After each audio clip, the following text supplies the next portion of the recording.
Welcome to The Explainer.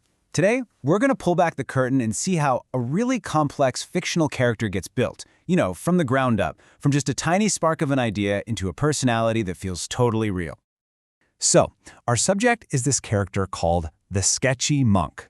And the whole idea behind him is pretty simple, but it's super compelling. He's this isolated artist who just watches the chaos of the world from a distance and then interprets it all through his art. Okay, so that's a cool concept, right? But how do you actually take that one sentence and turn it into a character with a real history, a unique voice, and, a soul? Well, that's exactly what we're about to deconstruct. We're going to peel back all the layers of inspiration that make a character like Monk feel so deep. Every great building needs a solid blueprint, and it's no different for a character. In this case, the creators started with a surprisingly detailed biographical plan that they borrowed from a real-life giant in the writing world.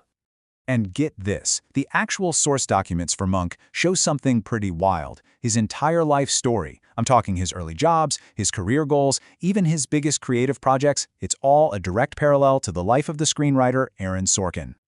I mean, just look at how specific this is. This isn't just some vague inspiration. Both of them started out as bartenders in Broadway theaters.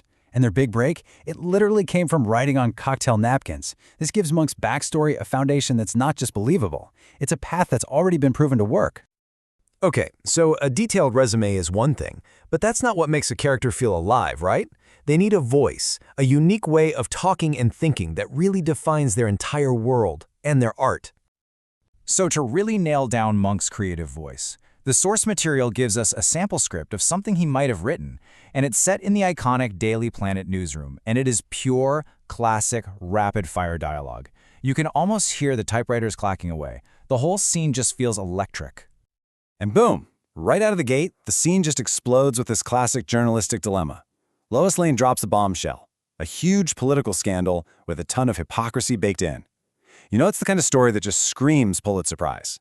It's juicy, it's relevant, and it tells you exactly what kinds of stories Monk is drawn to. And just as quickly, you get the pushback. In comes the old-school editor, Perry Jones, who hits back with a story about global conflict. And just like that, you've got this incredible tension between sensational headlines and serious world news. That's the heart of the drama right there. And in this is where it gets really good.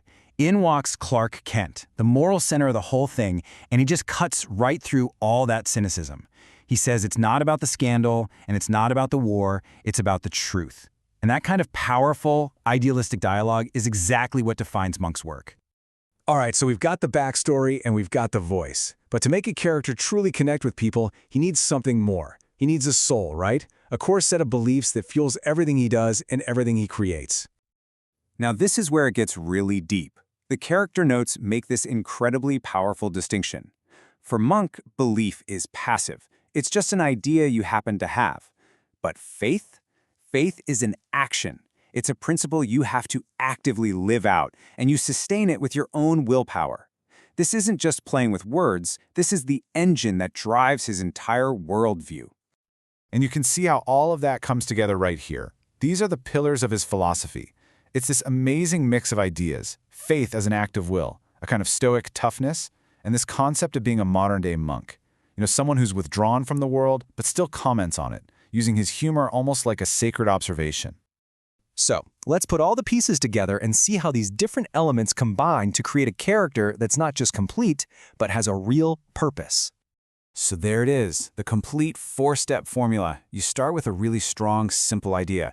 Then you ground it in the real world with a biographical blueprint. After that, you give it a signature voice, and finally, you breathe life into it with a deep philosophical soul. You see how each step just builds perfectly on the last one? And when you follow those 4 steps, you don't just end up with a character, you end up with a lens, a way of looking at our own world. Which leaves us with this final, really thought-provoking question. In our age of constant, overwhelming noise, what can we learn from a voice that makes a conscious choice to create from a place of silence?